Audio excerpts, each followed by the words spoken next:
Coach পরিবর্তনের পর চলতি মরশুমে আবারও ভালো ফল উপহার দিচ্ছে মোহনবাগান। চলতি মরশুমে কোচ হিসেবে যোগ দেওয়ার পর আইএসএলে এখনো পর্যন্ত অপরাজিত হাবাস। গত ম্যাচে আবার গোল করেছে দলের 3 স্ট্রাইকারই। তবে দল ভালো ছন্দে থাকলেও দলে ভাঙনের দামামা ইতিমধ্যেই বাজতে শুরু হয়ে গেছে সবুজ বেগুন শিবিরে।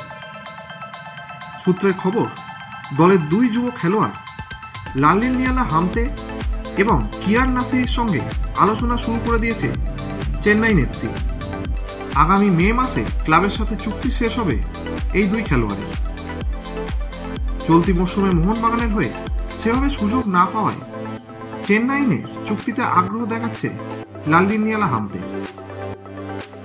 অন্যদিকে সুযোগের দারুণ সদ্ব্যবহার করতে দেখা গেছে কিয়ান নাসিরিকে। চলতি মরশুমে আইএসএল, ডুরান্ড কাপ এবং এএফসি কাপে গোল রয়েছে তার। সেই সাথে যুব খেলোয়াড়দের নিয়ে অন্যরকম পরিকল্পনা দেখা গেছে চেন্নাই ম্যানেজমেন্ট এবং কোচের। নাম থেকে ছাড়লেও কিয়ানকে ছাড়ার ব্যাপারে হয়তো ভাববে মোহনবাগান ম্যানেজমেন্ট। এবার দেখার মরশুম শেষে দলবদলে কতটা আগ্রহ দেখায় মোহনবাগানের এই খেলোয়াড়।